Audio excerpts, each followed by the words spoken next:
지파들을 얘기하는 거예요. 지파들. 마토트는 히브리어 마테의 복수예요. 이게 뭐냐면은요, 권위, 지팡이. 그 모세의 지팡이, 아론의 지팡이 할 때 그냥 짚는 지팡이가 아니라 권위를 부여하시는 거잖아요. 그러니까 그 권위를 얘기하는 거예요, 지금. 그러는데 권위를 말씀하시는데 왜 아까 읽은 것처럼 서원하는 것에 대해서 나오잖아요. 서원한 것이, 서원하는데 더 길게 들어가 보면은요, 여자가 서운하는 부분에 대해서 나오거든요. 여자가 서운하는 부분. 근데 이게 뭐냐면은요, 여자가 결혼하지 않은, 그러니까 아버지랑 살고 있는 여자가 하나님 앞에, 서원은 하나님 앞에 드리는 약속이잖아요. 그런데 결혼하지 않은 여자가, 아버지랑 살고 있는 여자가 하나님 앞에 서원을 했다. 이거는 아버지의 권위 아래 있는 거예요. 그래서 그 서원에 대해서 아버지가 허락을 하면은 서원을 지켜야 되는 것이고, 아버지가 그 서원을 들어보고 이건 아니다, 하지 말아야 된다 하면은 그 아무리 하나님 앞에 올려드린 약속이라고 해도 내려놔야 된다는 거예요. 그리고 또 결혼한 여자가 하나님 앞에 서원을 하잖아요. 그러면은 어떻게 되느냐면 남편의 권위 아래 들어가는 거예요. 결혼한 여자는 하나님 앞에 서원을 했을 때는 그 서원을 들은 남편이 하십시오, 승낙이 되어야만이 그 서원을 하나님 앞에 이루어 드릴 수가 있고, 남편이 들어보니까 이건 하지 마시오 할 때는 하나님 앞에 드린 서원이라도 그 서원을 드릴 수가 없는 거예요. 무슨 얘기인지 이해가 되시죠? 그런데 그리고 또 한 부류가 있어요. 여자가 결혼하지 않은 여자도 있고 결혼한 여자도 있고 또 혼자 된 여자가 있어요. 어떤 상황에 의해서 남편을 잃으셨거나, 그러니까는 사별하셨거나, 또 어떤 어려운 상황에 의해서 이혼했거나, 그래서 혼자 된 여인들의 서원은 하나님 뭐라고 그러느냐면요, 이 서원은 반드시 지키라고 말씀하세요. 참 희한하죠. 왜 혼자 된 여인은 더 어려운데 그 서원을 반드시 지키라고 했을까 알아보니까 그래요. 서원에 대한 책임감.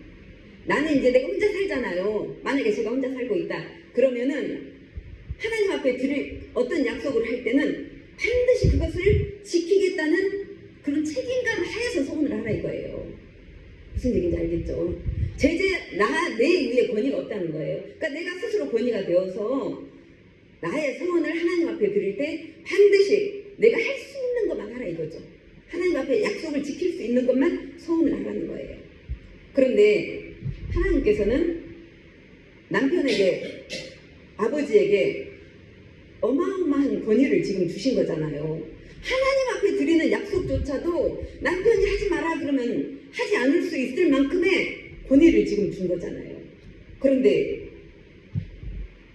하나님이 남편에게는 권위만 주셨을까요? 할렐루야. 맞습니다. 권위를 주실 때는 책임도 주신다는 거예요. 근데 그걸 어떻게 아느냐면요, 우리들의 최고의 권위자가 누구예요? 아멘, 아멘. 예수님, 하나님.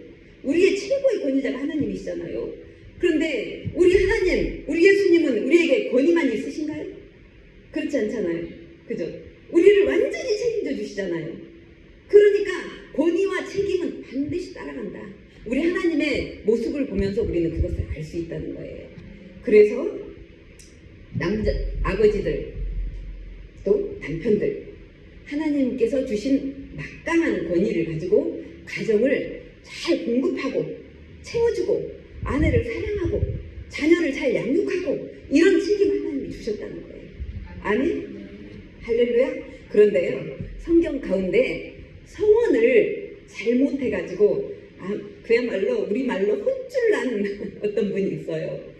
제가 읽어드릴게요. 사사기 11장 30절로 31절에 보면은요, 입다가 서원하여 이르되 만일 주께서 암몬 자손을 내 손에 넘겨주시면 내가 암몬 자손에게서 평안을 돌아올 때 누구든지 내 집에서 나와 나를 영접하는 그를 여호와께 돌릴 것이니 내가 그를 번제물로 드리겠나이다. 이렇게 너무 지나친 서원을 지금 하고 있어요. 그런데 입다는 사사였고 용사였어요. 전투 용사였다는 것이죠. 그러니까 리더였다는 거죠, 한마디로. 그런데 이 입다가 암몬하고 전쟁할 때 하나님 앞에 기도를 하는 거예요. 어떻게 기도를 하느냐? 하나님, 제가 이 암몬하고 전쟁에서 하나님께서 나를 이기게 해주셔서 편안하게 집에 가게 되면은 제가 집으로 갈 때 그 대문을, 우리 집 문을 가장 먼저 열고 나와서 나를 환영해주는 그 사람을 하나님 앞에 번제물로 드리겠습니다. 이렇게 약속을 한 거예요. 번제물이 뭐예요? 소나 양을 태워가지고 하나님 앞에 제사를 드리는, 태워서 드리는 제사를 번제라고 그러잖아요. 근데 사람을 번제로 드리겠다고 이런 너무 지나친 서약을 해버렸다는 것이죠. 그런데 입다가 전쟁에 이기고 집에 갔어요. 갔는데 어떻게 됐어요? 대문을 열고 나오는 사람이 누구였느냐면 자기의 하나밖에 없는 외동딸이었다는 거예요. 그렇게 생각했으면 자기 딸이 나와서 자기를 맞이할 거라고 생각했다면 그런 서약을, 소원을 하나님 앞에 안 드렸겠잖아요. 그런데 자기는 집안에 많은 종이 있으니까 종이 하나 나와서 자기를 환영해 줄 줄 알고 그런 소원을 드렸었는데 하나밖에 없는 애지중지하고 사랑하는 그 아리따운 딸이 나와가지고 나를 환영하니 아빠의 마음이 오죽했겠느냐 이 말씀이에요. 그죠?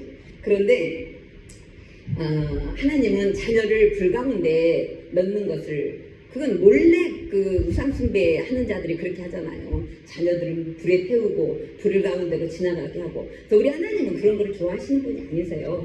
그래서 학자들은 그렇게 이제 얘기를 해요. 입다의 딸은 불에 태워진 게 아니라 하나님 앞에 드려진, 그야말로 하나님의 사람으로 영원히 살았을 거다. 이렇게 이제 얘기를 해요. 그래야 하나님의 그 자비와 맞는 얘기잖아요. 우리는 그렇게 믿고 싶습니다. 성경에는 나오지 않았지만 하나님의 사랑, 하나님, 우리 하나님은 사랑의 하나님이신데 아무리 소원했다고, 응? 그 딸도 하나님이 사랑하시는데 그 딸을 불에다 번제물로 받고 싶으시겠느냐고요. 그죠? 아멘. 그래서 전도서에 이렇게 나와 있어요. 서원하고 같지 아니하는 것보다 서원하지 아니하는 것이 나으니라, 이렇게 되어 있어요. 그러니까 성경에는 계속적으로 함부로 서원하지 말라, 함부로 하나님 앞에 약속하지 말라, 이거를 경고를 하고 있는데 우리 사람들도 그러잖아요. 지키지 못할 약속은 하지도 말라 이러잖아요. 그죠? 그런데 하물며 하나님 앞에 드린 약속을 우리가 안 지킨다면 이거는, 우리는 하나님 앞에 약속을 하고도 잊어버릴 수도 있지만 우리 하나님은 굉장히 기억하시는 하나님이세요. 다 알고 기억하고 계시거든요. 그러니까 우리가 지금까지는 어떤 일이 있었을지라도 지금 이 말씀 이후에는 절대로 하나님 앞에 서원할 때는 반드시 내가 지킬 수 있는 것만 이렇게 서원하시는 저와 여러분 되시기를 예수님의 이름으로 축복드립니다. 그런데 이 서원한 것에 대해서 여자만 가지고 지금 말씀이 기록이 되어 있거든요. 그러면 그때 당시 이스라엘은 남성 중심의 사회였잖아요. 그러면 남자들도 서원을 할 텐데, 그죠? 그러면 왜 남자들 서원에 대해서는 하나님이 말씀하지 않으셨을까? 우리가 의아할 수가 있잖아요. 그런데 하나님께서 왜 여자를 대표로 말씀하셨느냐? 이거는 이제 제 생각이에요. 여자는 신부의 총칭이잖아요. 신부. 여자를 신부라 그러잖아요. 남자를 신랑이라 그러고. 그런데 예수님의 신랑은 여자나 남자나 다 신부는, 예수님의 신부는 여자나 남자나 다 예수님의 신부예요. 그러니까 여자가 서원에 대한 책임이 있을 때는 남자도 예수님의 신부로서 자기가 한 소원에 대해서 책임을 져야 된다, 이런 생각이 들었어요. 아멘입니까? 남성분들도 여자한테만 미루지 말고 자기가 한 소원 잘 지키셔야 됩니다. 아멘. 할렐루야. 그리고 하나님 앞에 드리는 약속은, 우리가 사람하고 약속도 안 지키면은 신뢰가 잃어버리는데, 그죠?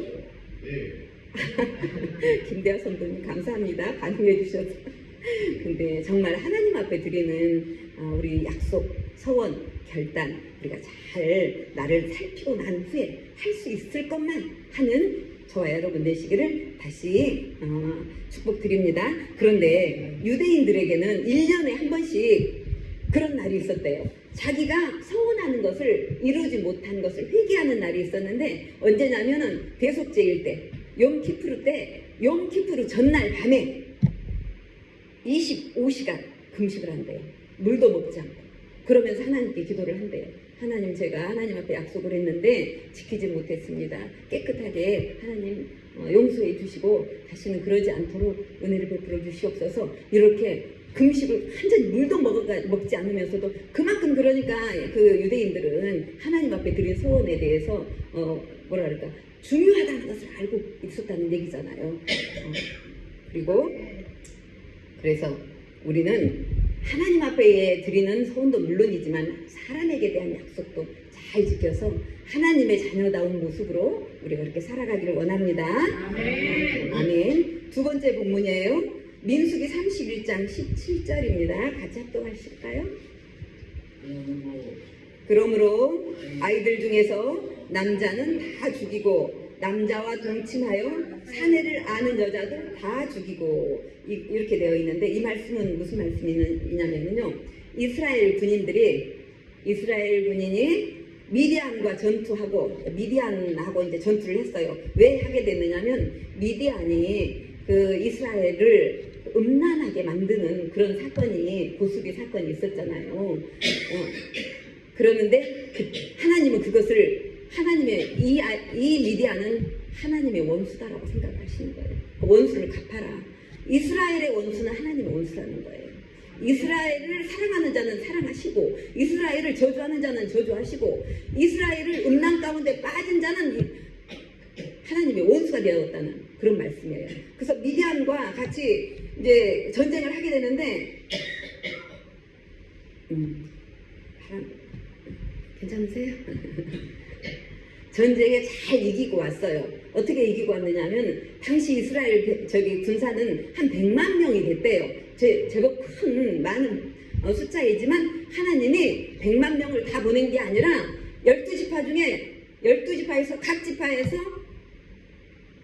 1000명씩이죠. 1000명씩만 하면은 12,000명이 되잖아요.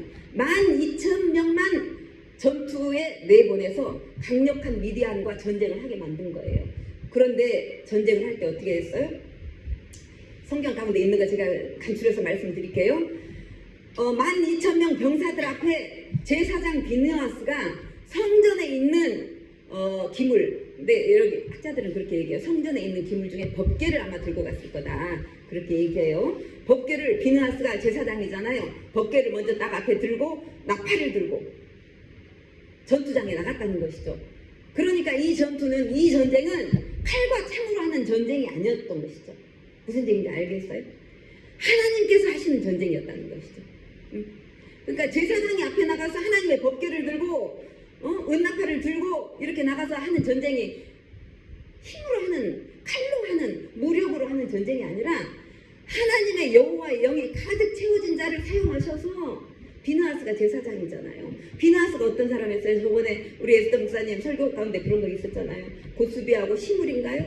둘이서 장막에 들어가서 음란한 짓 할 때 창으로 찔러가지고 그들을 죽이니까 하나님이 마음이 시원케 됐던 그 제사장이 비느하스였잖아요. 이 비느하스는 하나님의 마음을 아는 자라는 것이죠. 그러니까 그 영이 가득, 하나님의 영으로 가득 채워진 자였다는 것이죠. 하나님 그걸 알아보신다는 것이죠. 그래서 전투에 나갈 때 군사들은 100만이 있어도, 아니 너희들은 나오지 마, 12,000명이면 좋게. 하지만 하나님의 영으로 가득 채워진 제사장 비느하스, 너는 성소에 있는 법궤를 들고 나가거라. 내가 싸워주겠다, 이 말씀이라는 것이죠. 우리 저기 보면은요, 사무엘 하에 보면은 다윗이 골리앗하고 싸울 때 이 전쟁이 여호와께 속한 것이다, 이렇게 하면서 싸우잖아요. 왜냐하면 다윗 자신은 너무나 연약하고 골리앗은 엄청 크고, 그죠? 그 힘으로는 할 수 없는 상대이지만 다윗은 하나님을 믿고 이 전쟁을 하나님께 맡깁니다, 이런 얘기잖아요. 그래서 이 미디안과 전쟁에서 비느하스를 앞세운 이 전쟁이 완전히 승리를 하게 돼요. 그리고 전리품들을 어마어마하게 거둬오는데 하나님께서 전리품도 많이 받아오고 모든 전쟁이 이기고 12,000명의 군사들은 단 한 명도 죽지 않았어요. 무슨 얘기예요? 할렐루야. 하나님이 하시면 이렇게 된다는 거예요. 사람이 가서 싸우면은 죽기도 하고 부상도 당하지만은 하나님께서 작정하신 전쟁은 우리 아군은 한 명도 죽지 않도록, 성도님들은 하나도 손해보지 않도록 하나님이 다 지켜주신다는 그런 말씀입니다. 할렐루야. 그런데 왜 지금 모세가 화가 났어요? 왜 남자들을 다 죽이라고 했는데 안 죽였느냐 이거죠. 응? 남자를 다 죽이고 어린아이는 남자면 어린아이라도 죽이고 또 여자도 남자를 아는, 그러니까 결혼한 여자들은 다 죽이고, 그렇게 이제 하나님이 원하셨다는 것이죠. 근데 왜 그랬을까요? 제가 잠깐 말씀드릴게요. 히브리어에서 남성성을 얘기할 때 자카르라고 해요. 자카르. 근데 이 자카르의 뜻이 철자가 기억이라는 철자하고 동일해요. 똑같아요. 기억. 그러니까 남자는 즉 기억이다. 이렇게 히브리적인 사고가 있다는 것이죠. 그래서 기억을 갖고 있는 남자, 이스라엘을 없애려고 하는 남자, 그죠? 이스라엘을 저주하는 남자, 그 기억들을 완전히 사거리 제거를 하라는 것이죠. 어린 남자까지 죽이라는 얘기는 뭐냐면요, 작은 기억조차도 다 없애라, 그런 의미예요. 왜냐면은요, 그 작은 것이 자라나면은 다시 이것들이 힘을 얻어서 이스라엘을 제거하기 위해서 침략할 수도 있다. 하나님은 이렇게 생각을 하신다는 것이죠. 이 말씀은 무슨 말씀이냐면요, 너희 안의 죄도 아무리 작은 거라도 다 제거하라. 이 말씀과 동일한 말씀으로 우리가 적용하면은 된다는 그런 말씀이에요. 이스라엘은 하나님의 영역이에요. 우리는 그냥 이스라엘 하지만 이거는 정확하게 하나님이 정하시고 지키시고 회복시키실 그런 하나님의 나라거든요. 그런데 우리 안에도 이 이스라엘이 있어요. 그래서 다들 그러잖아요. 믿는 사람들은 영적인 이스라엘이다. 이렇게 말씀하잖아요. 성령님이 우리 안에 계시는 이곳이 이스라엘이라는 것이에요. 그래서 이 이스라엘은 언제나 저 이스라엘이 신성국가인 것처럼 우리의 이 성전도 이 안에 있는, 내 안에 있는 이스라엘도 신성으로, 성령으로 가득 채워져야 된다는 그런 말씀이에요. 그래서 그렇다면요, 실제적인 저 나라 이스라엘을 지금 어떻게 하고 있어요? 어떤 나라는, 이란이라는 나라는 그렇대요. 이스라엘을 이 지구상에서 없애는 게 그 나라의 목적이래요. 그래서 지금도 전쟁 중에 있잖아요. 그런데 여러분, 제가 어떤 사람이 하나님의 편인지 하나님의 편이 아닌지를 쉽게 알 수 있는 정확한 방법을 제가 여러분께 알려드릴 수가 있어요. 그 사람이 이스라엘을 저주한다, 이스라엘을 미워한다, 이 사람은 하나님의 사람이 아니에요. 아멘입니까?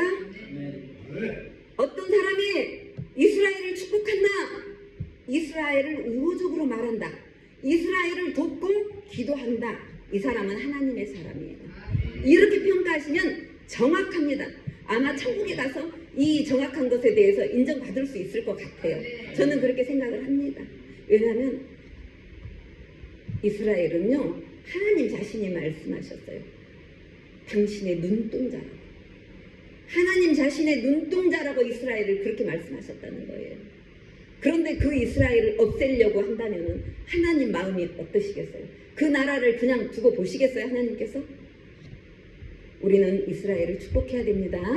그리고 우리나라도 이스라엘과 우호적인 관계를 맺기를 저는 굉장히 기도를 하고 있어요.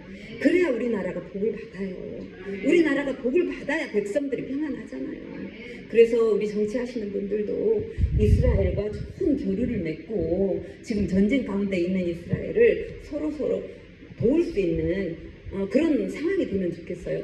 우리 교회는 진짜 개척교회지만 처음부터 우리 에스더 목사님이 이스라엘을 돕자 해서 작은 헌금이지만 드리고 있어요. 매달 성도님께서 주시는 헌금 가지고 이스라엘로 흘려보내고 있어요. 그러니 우리 교회를 하나님 사랑하시겠습니까? 사랑하시겠습니까? 사랑하시겠지요? 아멘. 할렐루야. 그리고 전쟁에서 전리품이 엄청 많이 왔다 그랬잖아요. 양이 67만 5천 마리? 또 읽어가지고 이제 기억이. 어마어마한 짐승들과 또 금을 요즘에 시세로 치니까 181억 원어치를 금을 탈취를 해왔대요. 근데 그 군사들의 리더들이 이 전쟁은 자기들이 싸워서 이긴 게 아니라 하나님이 이 전쟁을 이기게 하셨다 해서 금만큼은 물론 짐승들도 그 분할되는 만큼 하나님께 다 드렸지만은 귀하다고 생각하는 금은 전부를 하나님 앞에 드렸대요. 그래서 제가 무슨 말씀을 드리느냐면요, 우리도 영적인 이스라엘이에요. 우리는 전쟁할 때 무엇으로 전쟁해요? 말씀, 기도, 그죠? 주님의 임재, 성령님 이런 것을 가지고 우리가 영적인 전투를 하잖아요. 그러면 그럴 때 우리를 하나님이 승리하게 만들어 주신다는 것이죠. 승리하게 만들어 주시면은 영적인 전리품도 어마어마하게 우리에게 와진다는 얘기예요. 그럴 때 가장 귀한 것으로, 가장 좋은 것으로 하나님의 영광을 위해서 올려드리고, 또 주변에 있는 사람들에게도 나의 영적인 전리품을 골고루 나누어 드려서 그들에게 하나님의 나라가 임할 수 있는, 그렇게 우리가 통로가 될 수 있으면 좋겠다는 말씀을 지금 드립니다. 그렇게 되시길 예수님의 이름으로 축복드려요. 자, 이제 별로 지루하지 않죠. 저는 굉장히 지금 너무나 내용이 많아가지고 우리 성도님들 지루하시면 어떡하나, 이거 중간에 한번 쉬었다 해야 되나 그랬는데 하여튼 가봅시다. 어떻게 32장 1절 같이 합독하시도록 하겠습니다. 루벤 자손과 갓 자손은 시인이 많은 가축대를 가졌더라. 그들이 야셀 땅과 길르앗 땅을 본즉 그곳은 목축할 만한 장소인지라. 그래서 여기에서 두 부분이 눈에 띄어요. 루벤 자손과 갓 자손은 시인이 가축대가 많았다. 그죠? 그러니까 그들에게 뭐가 많아요? 재물이 많았다는 거죠. 재물이. 아멘. 재물이 많았고, 그런데 이들이 야셀 땅과 길르앗 땅을 보았더니 이 많은 가축을 먹일 수 있는 아주 비옥한 땅, 기름진 땅으로 보였더라는 것이에요. 보였다. 내 눈으로 보였다. 그런데 성경에서 죄가 어디를 통해서 들어옵니까? 눈으로 보는 것으로. 그죠? 안수집사님 아시겠어요? 그래서 여튼 그래서 이들이 눈으로 또 이 비옥한 땅을 보니까 요단강을 건너가서 가나안 땅에 정착을 해야 되는데 이 땅이 너무나 욕심이 나더라는 것이에요. 이해는 돼요. 왜냐하면 많은 가축들을 여기서 먹이면 오히려 저쪽에서 우리 다른 지파들이 더 여유 있게 살지 않겠는가? 이런 생각도 인간적으로 할 수가 있어요. 그런데 하나님의 목적은 뭐였어요? 12지파 전부를 가나안 땅으로 인도하는 것이었잖아요. 그런데 이 두 지파들은, 루벤 지파, 갓 지파들은 모세에게 그러는 거예요. 모세 대장님, 제가요 요단강을 건너지 않고 이쪽 동편에서 자리를 잡고 싶습니다. 이렇게 얘기를 하는 거예요. 그러니까 모세는 또 어떻게 하겠어요? 화가 너무너무 나는 거예요.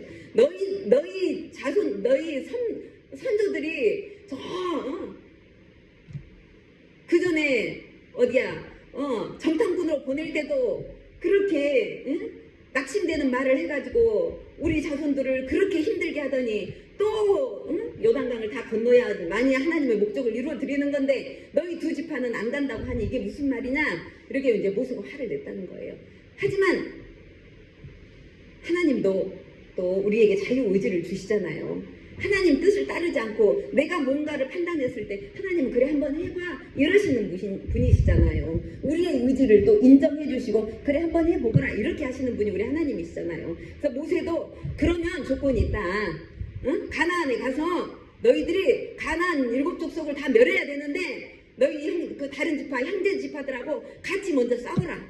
싸우고 나서 그 다음에 너희 들어와서 이 동편에 와서 다시 살도록 해라. 이렇게 조건부로 허락을 해주셨다는 거예요. 그래요. 그래서 이제 조건부로 해가지고 가나안에 가서 싸워서 이기고 동편에 내려왔어요.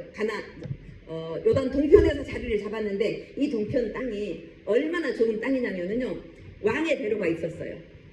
그죠? 왕의 배로가 있어서 무역하는 길로도 사용했고, 그뿐만이 아니라 길이 좋으니 주변의 강대국들이, 저 바벨론 제국, 또 저 로마 제국, 또 무슨 하여튼 큰 제국들이 전쟁을 할 때마다 이 길로 오는 거예요. 그러니까 눈에 보기 좋아서 선택했는데 자기들이 그렇게 전쟁의 소용돌이 속에서 살게 될 줄은 몰랐잖아요. 그러니까 우리는 먼저 하나님께서 원하시는 그 길을 가면은 실수가 없었잖아요. 그죠? 그리고 그래서 어떤 것을 선택할 때 하나님 이게 맞습니까? 라고 먼저 물어본 다음에 선택하시면 이렇게 어렵지 않게 된다라는 그런 말씀입니다. 아멘. 그래서 때로는 우리 눈에 좋아 보여도 이것이 그들이 어떻게 됐어요? 예루살렘하고 멀어져 버렸잖아요. 법궤하고 멀어진 상황에서 살게 되었잖아요. 그러니까 영적인 단절이 있었고 믿음의 형제들과의 또 교류가 또 어렵게 되잖아요. 우리가 이렇게 계속 주일에 믿음의 형제들이 우리가 만나서 이렇게 예배 드리고 할 때 믿음도 더 잘하고 하는 것처럼 이 루벤 갓지파들이 그러지 못하니까 믿음이 떨어지니까 거룩이 떨어져 버리더라는 것이죠. 그래서 우상을 숭배를 막 하게 되더라는 것이죠. 우상 숭배하니까 어떻게 돼요? 순서가 있죠? 하나님이 또 어떻게 해요? 하나님의 지팡이를 또 사랑의 지팡이를 앗수르를 통해서 보냅니다. 가장 먼저 그들의 후손이 이스라엘 12지파 중에 가장 먼저 포로로 잡혀가는 그런 어려운 일이 생기고 말아요.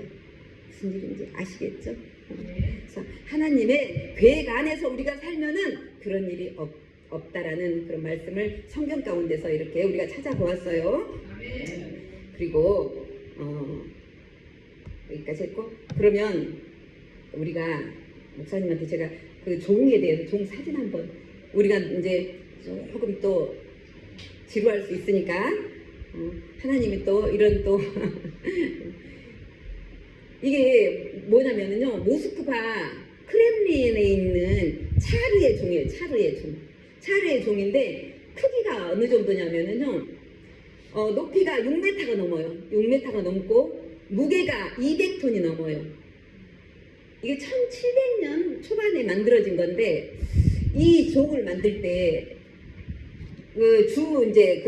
주조를 하잖아요. 그 주물에다 다 넣어가지고 형태를 다 만들어가지고 있는데 그때 당시 크렘린에 대화재가 났대요. 화재가 나가지고 물을 뿌리니까 그 물이 종에 닿아버린 거예요. 그러니까 이 뭐라 그럴까, 완전히 옆에 있는 조각이 있잖아요. 조각이 한 11톤 된다 그래요. 파손이 돼버린 거예요. 파손이 돼버린.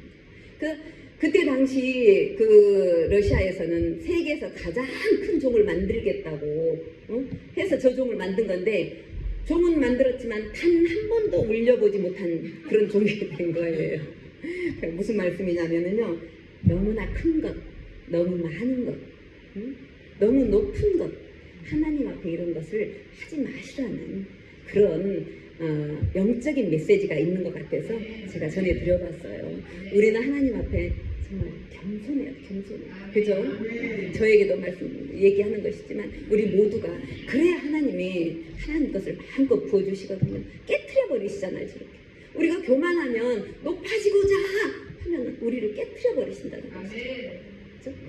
하나님의 계획을 하나도 이루어드리지 못하고 한 번도 울려보지 못한 종과 같은 인생이 되어서는 우리는 안 된다는 것이죠. 그래서 우리가 겸손하게 주님 앞에 섰을 때 주님의 능력을 우리가 받아서 하나님의 일도 해드리고 영혼들을 살리는 저와 여러분이 되실 줄 믿습니다. 그러면 여기까지가 이제 권위에 대한 말씀이었고, 그 다음에는 이제 여정에 대한 말씀이에요. 계속 그냥 해도 되겠죠? 이제 얼마 안 남았어요. 힘내세요. 여기가 이제 33장부터 36장까지가 마세이라고 하는 여정 부분이에요. 여정. 그 광야에 그 시간에 여정들이 있었잖아요. 저기 이제 우리가 같이 한번 읽어봐요. 본문은 33장 3절이에요. 그들이 첫째 달 15째 날에 람셋을 떠났으니 곧 6월절 다음 날이라. 이스라엘 자손이 애굽의 모든 사람의 목전에서 큰 권능으로 나왔으니 이렇게 돼 있거든요. 근데 이 다음은 제가 읽어드릴게요. 48절에 뭐라고 돼 있느냐면요. 아바림 산을 떠나 여리고 맞은편 요단 강가 모압 평지에 진을 쳤더니 이렇게 되어 있어요. 그러니까 애굽의 모압 람셋을 떠나서 여정을 거쳐서 지금 모압 평지에 이스라엘 백성들이 도착해 있다는 그런 얘기예요. 그런데 이 지명 가운데도 하나님께서 의미를 두셨어요. 어떤 의미냐면요. 맨 처음 애굽에 있던 람셋이 어떤 뜻이냐면요. 태양신의 아들 이런 뜻이래요. 람셋이 태양신의 아들. 무슨 얘기예요? 하나님과는 관계가 없잖아요.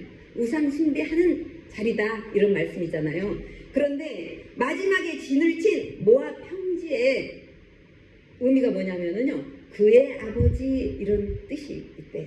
그의 아버지. 무슨 얘기예요? 우상을 숭배하던 그 속박된 나라에서 하나님 아버지의 품으로 돌아왔다. 이런 의미로 지명을 가지고도 하나님은 저희에게 이렇게 말씀을 해주시더라. 이 말씀이에요. 그런데 이 33장에 보면은요. 람셋을 떠나서 모압 평지에 이르기까지 42군데에서 진을 쳐요. 42군데 이제 성경에 보면 어디에 진을 쳤고 어디에 진을 쳤고 그게 42군데예요. 42군데인데 그러니까 광야 끝자락에 와서 그것을 기록해낸 이제 모세가 보니까 이런 과정을 우리가 다 지나왔구나 하면서 하나님 앞에서 회고를 하고 있더라는 것이죠. 그러니까 때로는 그 광야를 거쳐오면서 원망도 했어요. 응? 원망도 하고 또 하늘에서 떨어지는 만나를 받으면서 놀라워도 하고 기뻐도 하고 그런데 그런 모든 시간들이 잊혀지는 것이 아니라 그렇게 다 하나님은 기억하고 계시더라고요. 그러니까 우리의 인생 여정도 우리가 지금 이 자리까지 오는 이 여정도 하나님은 다 기억하고 계신다는 거예요. 아멘. 위로를 받으시기 바랍니다. 그래서 그리고 약속의 땅으로 들어가기 바로 앞에 이제 하나님께서는 그 땅을 분배하기 시작하셔요. 34장이 그 내용이거든요. 각 지파가 살 수 있는 땅을 하나님 스스로가 분배를 시켜요. 너는 어느 땅, 너는 어느 땅. 우리도 지금 이 자리에 있는 것도 하나님이 이 자리를 분배하셔서 우리가 있는 줄로 믿습니다.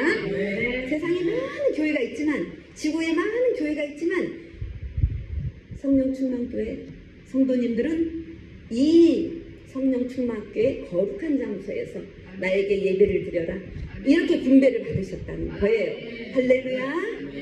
그래서 이 42곳의 그 지역은 그야말로 안식으로 들어가기 위한 반드시 통과해야 되는 그런 과정이었다는 거예요. 그런데 여러분 마태복음 1장에 보면은요. 족보가 쭉 나와 있어요.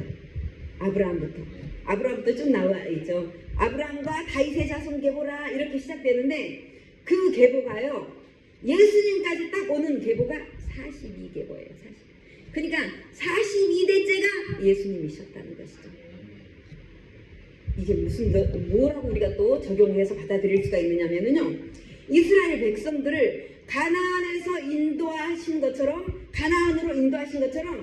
그러니까 하나님은 아브라함에서 42대가 되는 예수님께로 저희를 인도하셨다는 거예요. 아멘.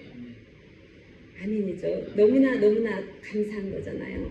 그래서 우리는 42대 되시는 예수님의 은혜 가운데서 이스라엘 사람들이 약속의 땅 가나안에서 산 것처럼 우리는 예수님의 품에서 이렇게 영원히 살 수 있는 특권이 하나님이 저희에게 주셨다는 거예요. 네, 다음은 35장입니다. 네, 딱 2장 남았어요. 같이 읽도록 하겠습니다. 이는 살인자가 대제사장이 죽기까지 그 도피성에 머물러야 할 것이니라. 대제사장이 죽은 후에는 그 살인자가 자기의 소유의 땅으로 돌아갈 수 있느니라. 이 말씀은 사람이 그때는 또 지금이야 많은 문명이 발달이 되어가지고 사람을 일부러 부지불식간에 죽이는 일은 무슨 그렇게 많지는 않잖아요. 근데 그때 당시만 해도 아무래도 그런 일들이 많이 있었기 때문에 이런 제도를 하나님이 만드신 것 같아요. 어떻게 내 의도와 상관없이. 그러니까 내가 계획적으로 어떤 사람을 죽이면 그 사람은 죽임을 당해야 되지만 나 의도와 상관없이 굳이 불식간에 실수로 죽인 사람들을 보호하기 위한 제도가 도피성 제도가 있었다는 거예요. 도피성을 요단 동쪽에 3개, 요단 서쪽에 3개 이렇게 6곳을 만들어 가지고 그 실수로 죽인 자들을 그 도피성에 보호하고 있었다가 그 사람은 평생 거기서 살아야 돼요. 왜냐하면 다른 사람이 죽이니까. 죽임을 당한 사람의 친척들이 그 사람을 죽일 거 아니겠어요. 그런데 이 사람이 그 도피성을 나올 수 있는 유일한 방법이 있었어요. 어떤 방법이냐면요. 당시에 대제사장이 죽게 되면은 그 사람이 그 도피성에서 나와서 자유로운 몸이 될 수 있다는 거예요. 이것을 볼 때 우리가 어떤 마음이 드느냐면요. 우리가 죄 가운데서 있다가 그죠? 우리의 대제사장으로 오신 분이 누구세요? 예수와. 우리의 예수와. 그분의 은혜로 그분께서 죽으심으로 대제사장으로 죽으심으로 우리가 죄로부터 자유케 되는 이런 일이 있는 것과 같은 이 도피성의 예표가 예수 그리스도를 예표하고 있다라고 우리가 그렇게 적용을 해서 풀어볼 수도 있다는 것이에요. 할렐루야. 예수님 때문에 우리는 살았습니다. 할렐루야. 그래서 그런데 다른 많은 그러니까 다른 그 땅들을 다 12지파에게 분배를 했지만은 레위인들에게는 땅을 안 주셨잖아요. 왜 안 주신 줄 아세요? 레위인에게는 대신에 48성읍을 주셨어요. 전국에 흩어져 살게 만든 거예요. 왜냐하면 레위인들은 하나님을 아는 자들이잖아요. 일반 백성들보다. 그래서 전국에 흩어져서 백성들에게 예배드리는 방법도 가르치고 하나님의 말씀도 가르치고 이렇게 가르칠 수 있도록 레위인들을 흩어놓으셨다는 거예요. 우리 지금 영적인 레위인들, 우리 믿음의 사람들도 그래서 한 자리에 있으면 안 된다는 거예요. 우리가 나가서 예수님을 전파하고 예수님의 제자를 만들고 그죠? 복음을 전하고 예수님이 하셨던 일을 하고 그보다 더 큰 일도 하고 그래야 되는 책임이 우리에게 있다라는 그런 말씀이에요. 자, 이제 드디어 민수기 마지막 장입니다. 어머, 생각보다 너무나 편안해요. 제가 겁을 너무 많이 먹었나 봐요. 내용이 너무 방대해가지고 주님 제가 이렇게 어리석습니다. 용서해 주시옵소서. 민수기 36장 6절 자 같이 힘내서 읽어보실까요? 슬로브와 딸들에 대한 여호와의 명령은 이러하니라. 이르시되 슬로브앗의 딸들은 마음대로 시집가려니와 오직 그 조상 지파의 종족에게로만 시집갈지니. 이 말씀은 민수기 27장 1절에 이제 나와 있는 말씀을 다시 한번 확정을 하는 거거든요. 므낫세의 4대손, 므낫세로부터 4대손의 슬로브앗이라는 사람은 아들이 없었어요. 딸만 5이었어요. 딸만 5이었는데 그때 당시에는 여자의 지위를 그렇게 높이 평가하지 않았다라고 이렇게 말씀을 드렸잖아요. 우리가 알고 있잖아요. 그런데 그러니까 재산이 아빠가 죽으면 그 유업이 이제 땅이 많을 거 아니에요. 리더니까 아버지가. 그런데 그 땅을 아들이 없으니까 흩어지게 생겼다는 것이죠. 다른 사람들에게 분배시켜 버릴 수 있는 상황이 생긴 거예요. 그러니까 슬로브앗의 5딸이 모세에게 달려가가지고 이제 얘기를 하는 것이죠. 탐언을 넣은 거예요. 우리 아버지는 이렇게 고라 사건이 있을 때도 합류하지 않고 주님의 편에서 이렇게 주님의 일을 해왔는데 아버지가 돌아가셨는데 이 유업이 지금 다 없어지게 생겼다. 우리 딸에게도 아버지의 유업을 물려달라 이렇게 청을 했다는 것이죠. 그러니까 모세가 또 하나님께 여쭤봐요. 하나님, 슬로브앗의 딸들이 지금 이러는데 어떻게 할까요? 그러니까 하나님이 얘기하시는 거예요. 맞아. 슬로브앗의 딸들의 말이 맞다. 지금까지 없는 제도였지만 남자들에게만 유업을 받도록 했지만 이제 앞으로는 아버지가 아들이 없이 죽을 때는 딸에게도 상속을 하고 딸이 없으면 형제에게도 상속을 하고 상속법이 바뀐 거예요. 상속법이.